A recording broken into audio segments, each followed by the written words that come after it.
So we tried, once the different acts came into place in 2023, but during the ceremonies, we tried to map out the different things that the government is trying to achieve with the different reforms that it's proposed and everything. So one of the things we did is looked at other countries that have done this and how they've done it. So social health insurance is not something new. It's not something that Kenya is the first country to do. It's something that different countries have been doing, and there are lessons to draw from that. I think we always say there's nothing new under the sun, and we can learn from other people's experiences, learn from other people's failures and everything. And also, in addition to that, some of the reforms that are happening right now are not entirely new in Kenya. We've tried them before under NHIF in different variations, in different formats. So that is sort of what we tried to collect. And we looked at it in terms of 7 different reform components that we are looking at. And allow me to look at the financing aspect first. So the biggest change that we saw with NHIF to shift is the change in the contribution mechanism. So initially we were all contributing a flat rate depending on the income band that you're in. But then now with the new system, we are contributing based on a percentage, 2.75% of our income. So some of the justifications that were given for this change is that the old system was not progressive enough. So progressivity it's the same concept that we use in taxation, where we say that people with a higher ability to pay contribute more. And to some extent, there was truth in that. For example, if you look at a person who earned 20,000 shillings under NHIF, their contribution was about 750 shillings. That's 3.75% of their income. If you look at a person who was earning, say, 100,000 shillings, their contribution was 1,750, and that was about 1.75% of their income. So you see the people who are earning less are actually parting with a greater proportion of their income compared to the people who are earning more. So that is one of the things that he was trying to address. But now we've looked at other countries that have done this, and the thing that comes out is that we've not taken the best approach, as Dr. had said. We've not taken the best approach in this. And why do we say this? There's a World Bank study that has been done that has been monitoring 25 countries that have been trying to implement social health insurance. So the study is called Moving Towards UHC. So it tends to be renewed and revised every year. There are additions, lessons learned. And we see that for the 25 countries, none of them have actually attained UHC by relying mainly on contributions from citizens. It simply does not work. So the ideal ratio has tended to be 70% is government financing, 20% is from contributions, 10% is from other sources.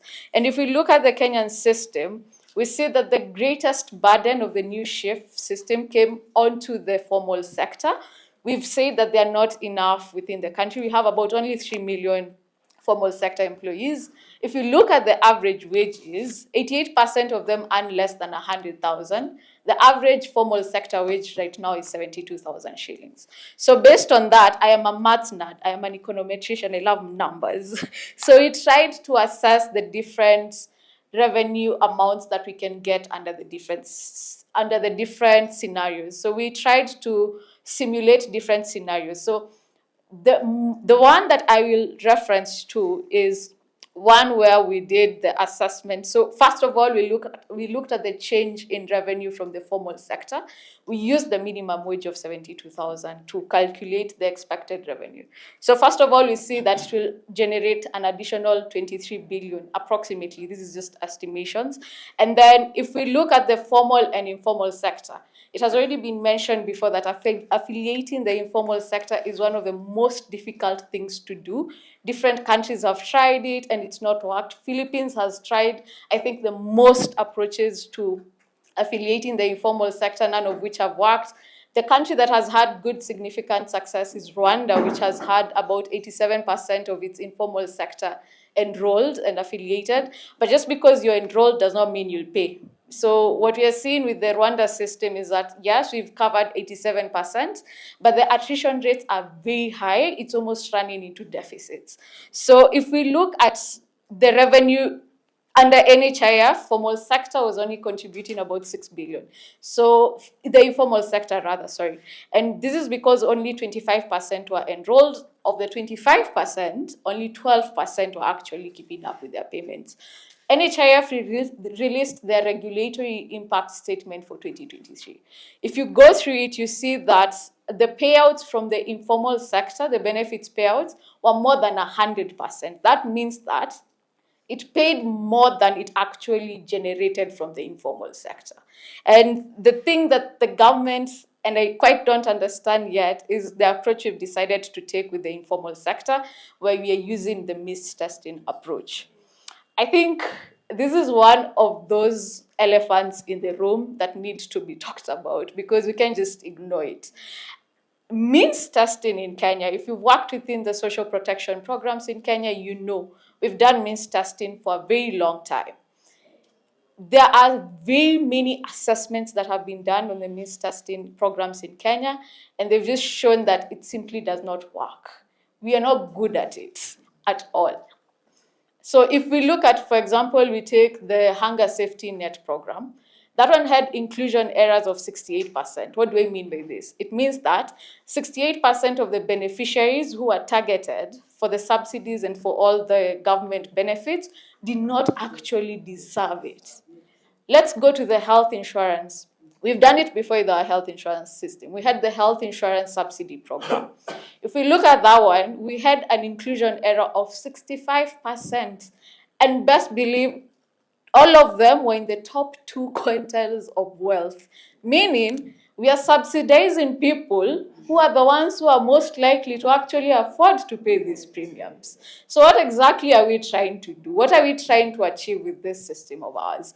And it's a bit, I am finding it very difficult to comprehend what we are trying to do and what we are trying to achieve. And I think, while yes, I think even when the government was talking, it kept saying that the informal sector will be the one that will help us consolidate and generate a lot of revenues, but we know the challenges with affiliating the informal sector. We can't have based our hopes on something that we've seen already doesn't work. So it sort of doesn't make sense in that regard. And then if we look at the other issue is, so we've mentioned that the PHC fund and the ECCIF are supposed to be government financed. SHIF is the one that is supposed to be the contributory system. So I hope we've all looked at the PBBs, the program-based budgets. So the first allocations to these funds were done in 24-25 financial year. So primary healthcare was allocated 4.1 billion shillings. ECCIF was allocated 2 billion shillings. Now, beyond looking at what they've started with, I was like, okay, let me see, maybe these numbers are going to increase. Are we projecting increases? Are we not projecting increases? So for the PHC fund, the government for the next 2 financial years, the projection was that the allocations would remain at 4.1 billion.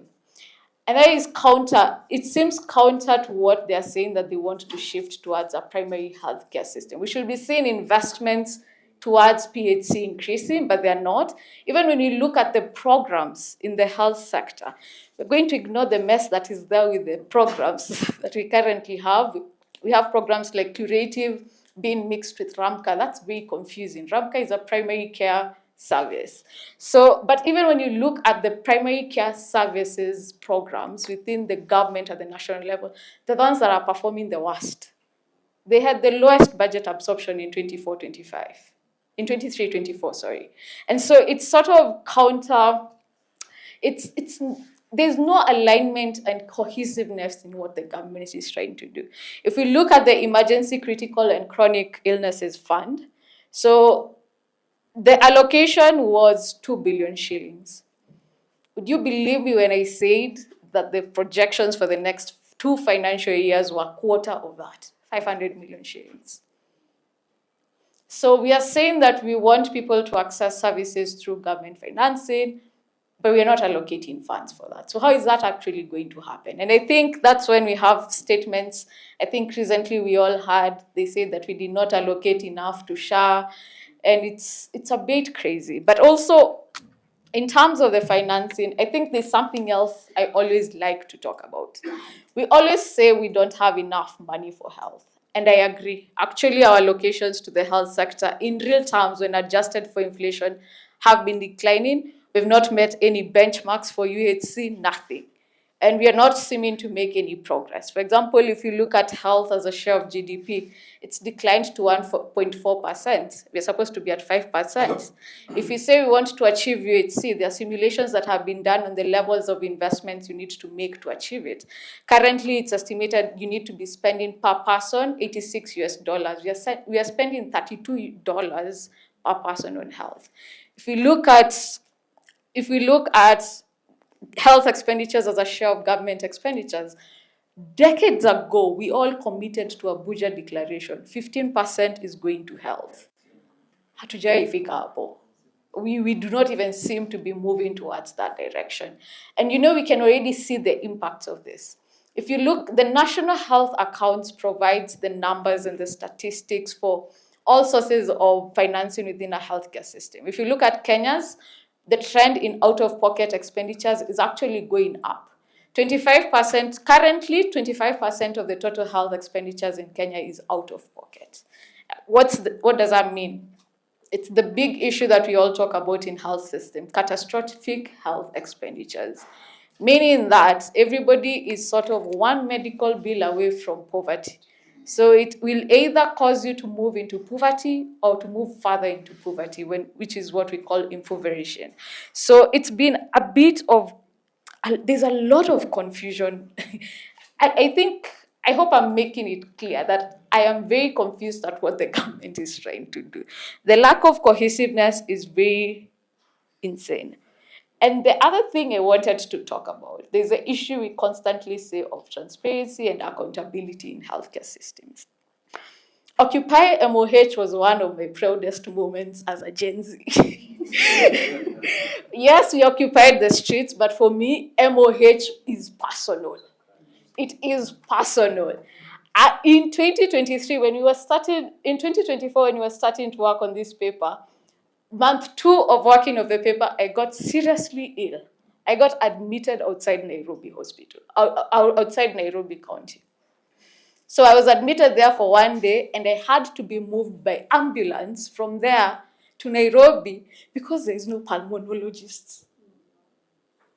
I have a respiratory health issue. That's why I sit at near doors. So I had to be moved more than 2 hours by an ambulance to Nairobi to get care. Now, leave that alone. Oh my goodness. Since I was admitted for 1 day in the other place that I was at, my medical bill came to about 48,000 for 1 night. When I was being discharged, there's that NHIF message that comes in telling you how much NHIF has covered for you. I looked at it, I was like, is this meant to be a joke? It covered 3,000 shillings. When I came to Nairobi, I had to be put on medical oxygen and a couple of other medications. So my bill for about 3 or 4 days came to 280-something thousand. NHIF covered for me 13,000 shillings. And I thought, what am I supposed to do about the rest of the amount of money? I have been contributing. You're asking for more contributions from me now, and I'm not getting coverage as I should. And I think that was one of those moments I just thought, we've got to do something and make this thing work. Otherwise, I think there are many more people out there who can't actually access these services. I always say there are people behind the numbers. Let's always remember that. In everything that we do, there are people behind the numbers. The reason why we are trying to make the numbers work is because there are actual people who depend on it, desperately depend on it. The last issue I will touch on is on oversight by Parliament. I'm sorry to use Gen Z lingo here, I have beef with Parliament and oversight. I think they do not do enough. They do have the powers, but they do not do enough. And the good thing is I have evidence to support my claims. So every 2-3 years, there's a survey that is done that is called the Open Budget Survey. So it tries to assess how different governments are doing in terms of transparency, accountability, oversight. If you look at our audits, we tend to score very well. We are scored out of 100 for every point. So we have 70, we score 72 out of 100. So that is above average. But he had mentioned the fact that audit comes after the fact. So there's nothing we can do. Even now, if you look at the NHIF audit reports that are being discussed in Parliament, they are dated reports. What are we going to do about that now? But then if you look at the parliamentary oversight during the course of implementation of the budget, we score 52. That is below average. Meaning that as we are executing, as the financial year goes on, there's no sort of accountability that we have for these institutions from Parliament. And don't get me started on the opacity that NHIF had. Their documents were rarely ever available. I think we could only find one audit report when we were doing this study. The others are not available. And I'm worried about whether SHA is going to do the same thing, the board. And I think there was one thing, I'm not sure if I'm the only one who's pained by the fact that the SHA Transition Authority never gave us any reports. The Act said that they were supposed to develop a report, but then now they introduce this lingo where they can release what they deem to be irrelevant. What do you mean what you deem to be relevant? These are national assets. They're not supposed to be private. They're not supposed to be hidden. Everything should be relevant. We should be able to see what is happening behind the curtains. Because otherwise what you're going to end up having is a situation where we come back later and say, oh, we lost, I don't know what percentage of our revenue because of claims that were fraudulent. We have no system of accountability and no way of ensuring accountability of the systems. So if I were to be asked, I'm sorry, I'm taking the moderator's role. If I were to be asked, first of all, I need government to be coherent in what it's trying to say and do. Let their words be matched by actions. Number two, I think Parliament needs to do more in oversight, the Health Committee especially. I think it's good for them to start inquiries as often as possible. The other thing, I think we need SHA to be very transparent from the onset. If there's something I am waiting for, it's the first year financial report of SHA. I am waiting for that report with bated breath. And if I have to go to SHA to get it, because at some point those were the only measures we could take to get some reports, trust me, I will do it. Because I think there's a lot that we need to see and understand the decision making, the rationale that is behind some of these decisions. And with that, I think I'm done. Thank you. Wow.